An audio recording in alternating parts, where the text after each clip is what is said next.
necesito. Así que voy a hablar con las chicas en la semana para que se unan y el viernes que viene estemos todas.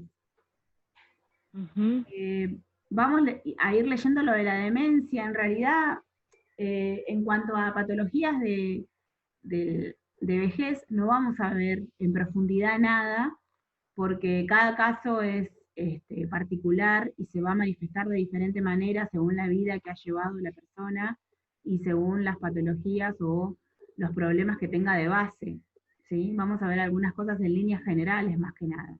Como ya dijimos, apuntamos a que el acompañante terapéutico en la vejez lo que hace es, como objetivo principal, mejorar la calidad de vida. Que la calidad de vida sea mayor en todo sentido y que la persona se sienta plena en esta etapa de la vida. Que pueda vivirla de manera favorable y no pensando en la muerte, ¿sí? Y en tal caso, si tiene que pensar en la muerte porque tiene una enfermedad terminal, que pueda prepararse para este proceso de enfrentar la muerte, que es lo que vimos en la clase pasada. Ese sería el trabajo en sí del acompañante terapéutico en vejez. El acompañante terapéutico en vejez tiene que tener todos los cuidados y toda la empatía de poder entender esta edad, esta tercera edad, cuando quizás el entorno no lo puede comprender de la mejor manera, ¿sí? Entonces hay que hacer ese acompañamiento, hacer ese intervenir en ese punto de ser mediador entre la familia y el acompañado, en poder mejorar la vida, en intervenir y ser mediador entre el tratamiento que debe seguir y el profesional a cargo de ese paciente y el mismo paciente, su particularidad, sus necesidades propias, sus deseos y sus no deseos, aquello que sí quiere hacer y aquello que no quiere hacer porque ya no tiene ganas. Entonces, en poder impulsar a la persona que siga adelante, a pesar de eso se trata el trabajo del acompañante en la tercera edad. Hasta acá vamos bien, ¿verdad? Sí. Bueno, acá va a nombrar un poquito la demencia, que dice es la principal patología de base biológica, con graves repercusiones cognitivas, funcionales y sociales asociadas con la edad. Y después da algunos porcentajes, no es importante saber los porcentajes, pero la demencia tiene que ver con que trae un déficit en cuanto a lo cognitivo, la persona empieza a tener olvidos, empieza a fallar las funciones vitales como la memoria, el estado de conciencia, de poder saber que está aquí y ahora y con quién está, en el lugar donde está, de tener ese estado de alerta de que hablamos cuando hablamos de la conciencia. Que yo les pasé, me parece, sí les pasé, un video de semiología en 12 minutos, ¿sí? ¿Recuerdan ese video que les pasé hace unas clases atrás?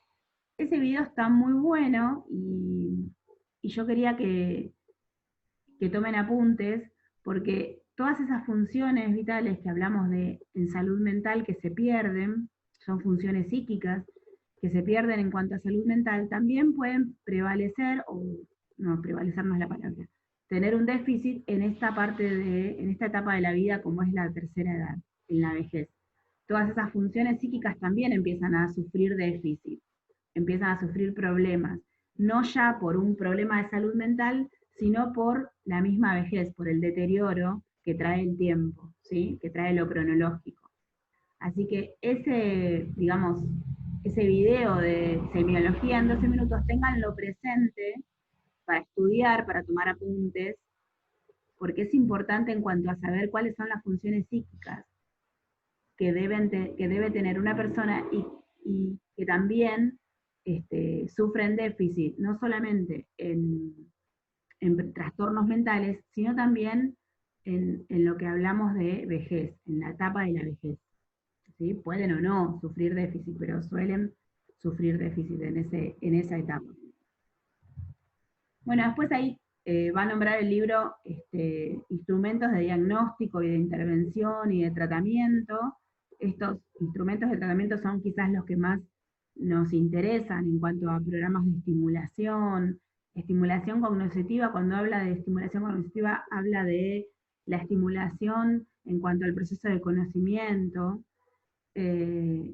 Después las terapias físicas como la musicoterapia, los masajes, la relajación.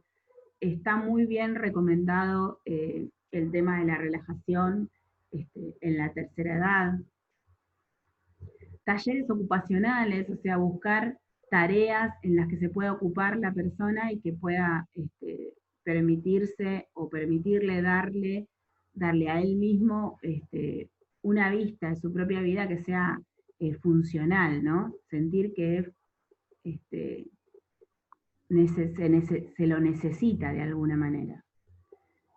Taller de orientación a la realidad, taller de reminiscencia. Este taller de reminiscencia tiene que ver con los recuerdos, con el poder tomar fotos y hacer todo un recuerdo de todo lo que ha vivido. Esto también los trae a la realidad, porque el poder hacer una línea cronológica de lo que ha vivido también hace funcionar la memoria, hacer funcionar las funciones psíquicas, valga la redundancia, que a veces están en deterioro.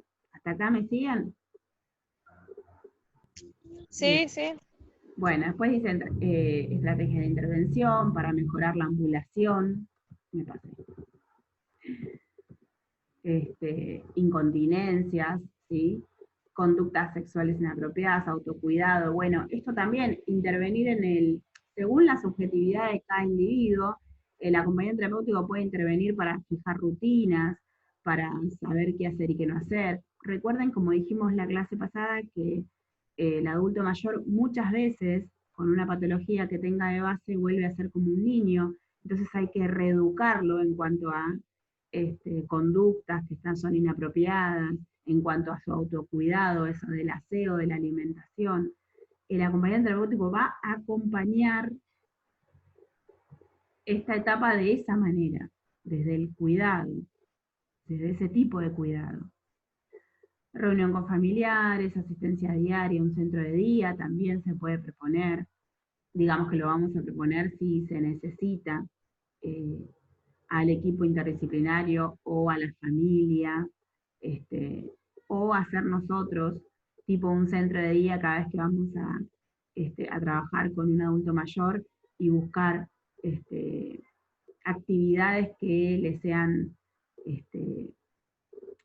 que le gusten a la persona, ¿sí? Que le sean agradables y que aparte se sienta útil. Digamos que hay muchas veces el adulto mayor se sienta a esperar la muerte, como decíamos la clase pasada, porque siente que no tiene nada para hacer. Siempre hay algo que ha quedado en el tintero, como se dice, que ha quedado pendiente, que puede hacer ahora que está en esta etapa, que no tiene otras obligaciones, ¿sí?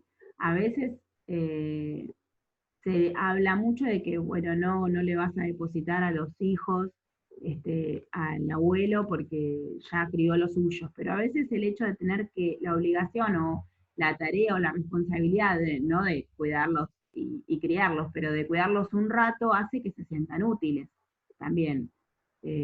No todos los extremos, o sea, mejor dicho, todos los extremos son malos, pero a veces se llega a esos extremos de que no haga nada y eso también le hace mal. ¿Sí? Porque se siente inútil. Bueno, otra tarea del acompañante es el seguimiento del curso de la enfermedad, de si tuviese una enfermedad de base, el acompañado. Y hasta ahí vamos a ver lo de la demencia. Después, delirios. Son muy frecuentes los delirios en la tercera edad. Como dice acá, sorprende más de lo que se cree la frecuencia con que el anciano no es escuchado por quienes le rodean y muchas veces lo censuran porque dice tonterías y generalmente no nos preguntamos el porqué de los trastornos. En los mayores son frecuentes las manifestaciones psicológicas de persecución, los celos, los componentes alucinatorios e hipocondríacos. Algo de acá que haya nombrado no lo entienden, díganme, párenme. ¿No? Bueno, dice, las alucinaciones, esto es importante, márquenlo como para estudiarlo. Las alucinaciones en la tercera edad pueden ser auditivas, ruidos, palabras, voces, senestésicas, difíciles de diferenciar de las quejas somáticas, habla de las quejas de los dolores en el cuerpo, olfativas, visuales, las más raras, esas alucinaciones. Alucinaciones son como cosas que le aparecen desde los sentidos, a la persona que percibe desde los sentidos y que en realidad no existen, de eso está hablando. Los delirios pueden presentarse bajo formas de negación. Síndrome de Cotard es una forma de negarse ante todo. Esperen que cierro esto. Melancolía, paranoica, histeriforme, hipocondríaca, ¿sí? ¿Qué dice de la forma hipocondríaca? Bueno, puede ser sistematizada o no. Son ancianos, suelen ser ancianos ansiosos, preocupados por su estado de salud. Multiplican las ocasiones de las consultas y exámenes médicos, los regímenes, las curas. Someten a la sintomatología a la inflación, ¿sí? Se quejan de dolores corporales difusos, de trastornos del funcionamiento digestivo, dolores, quemazón linguales, dificultades en la masticación y en la utilización de prótesis dentarias, mal funcionamiento cardíaco, disfunción urinaria, bloqueo de las funciones excretoras, digamos, esa forma hipocondríaca suele suceder en los adultos mayores y es más común de lo que creemos y a veces no hay nada funcional o biológico, sin embargo, el adulto mayor lo va a sentir, ¿sí? El viejo, como decía en las primeras hojas, hablaba todo el tiempo el viejo, el viejo. El adulto mayor, prefiero decir el adulto mayor, la persona, el paciente suele sentir problemas de salud que no tiene, que no existen. Y eso tiene que ver con un delirio de la edad, nada más. Tampoco es que tiene un trastorno mental, sino que es parte del deterioro cognitivo que sucede y que es común en esta edad. Después nombra acá el síndrome de Cotard, dice es un delirio específico que se asocia a un trastorno hipocondríaco de las funciones digestivas. Hay una negación del propio cuerpo en sus funciones y en sus órganos. Afecta específicamente a las funciones de nutrición y digestión, preocupaciones por el estreñimiento, sensación de bloqueo del esófago, sensación de que el estómago está encogido y no funciona. En consecuencia, el paciente rechaza los alimentos, las exploraciones médicas son negativas, el contexto psicológico es depresivo, con sensación de imposibilidad de mejoría y o muerte inminente. El síndrome de Cotard, márquenlo porque es importante, es más frecuente de lo que creemos, y es algo que tienen que saber de qué se trata cuando hablamos en la tercera edad de síndrome de Cotard. Me quedan algunos minutos y enseguida les aviso para unirnos si se llega a cortar. ¿Sí? Párenme si hay algo que me quieren preguntar también, no hay problema. Después habla de psicosis alucinatoria crónica. Dice, de desarrollo progresivo, sin deterioro de la personalidad y del comportamiento social, el delirio se organiza con elementos de persecución, celos, megalomanía e hipocondría.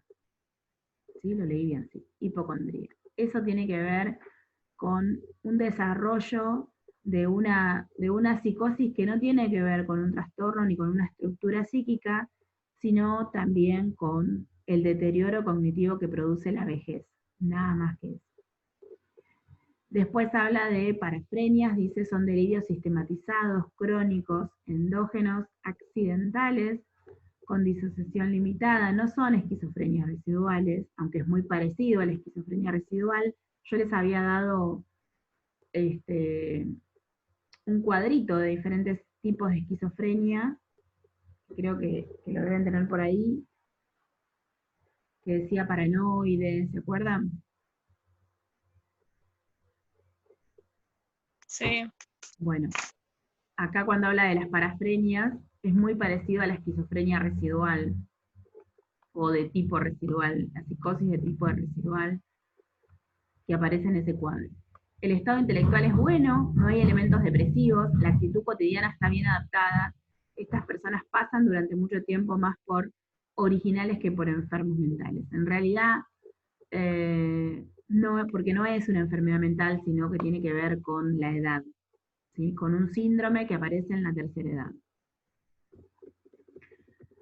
Después el libro nombra las paranoias, aparecen en forma brusca, evolucionan a largo plazo sin debilitamiento demencial, los ancianos se sienten perseguidos, acusan a su entorno de robos, prejuicios, desaparición de objetos, celos, conflictos con los vecinos. Estas paranoias son muy comunes en las personas mayores. Las personas sienten que se habla detrás de ellos, que les esconden cosas, que los hijos esconden cosas, que les desaparecen cosas o que se las roban, y a veces son cosas que han guardado, no tienen que ver con eso. Bueno, los celos, por ahí conflictos con vecinos no es tan común, pero puede, puede aparecer, y tiene que ver también con la edad y no con otra cosa, como un trastorno mental, pero se manifiesta como una paranoia, que es un trastorno mental que tiene que ver, que está dentro de la estructura psíquica de la psicosis, la paranoia. Sin embargo, no porque un adulto mayor presente paranoia, podemos diagnosticarlo como una psicosis, o una estructura, o está dentro de esa estructura. O sea, primero lo tiene que hacer el psiquiatra eso. Y segundo, la paranoia es transitoria o tiene que ver con la edad y nada más, ¿sí? Con este periodo de tiempo que está viviendo. Después dice, los delirios crónicos en los mayores se inician progresivamente, duran varios meses, tienen fases de sedación y accesos delirantes, resisten al tratamiento farmacológico, reinciden, quiere decir, pueden tener evolución cíclica y eventual resolución provisional o definitiva. Las causas pueden deberse a acontecimientos afectivos significativos, ruptura, defunción, alguien que se haya muerto, enfermedad, querellas, dificultades domésticas, etc. En la práctica, la causa habitual es el fallo cerebral intelectual con perturbaciones afectivas. Bien, esto hasta acá habla de los delirios y las demencias y los problemas en la edad mayor que tienen, o en la adultez, en la tercera edad, que tienen que ver con la salud mental, más que nada. Después habla de las depresiones, pero como me quedan 3 minutos, vamos a cortar acá, si volvemos cuando termine de pasar el archivo, ¿sí? Antes de que se me corte y empezar con lo de la depresión, prefiero cortarlo yo. Ahí les aviso y volvemos. ¿Está bien? Dale.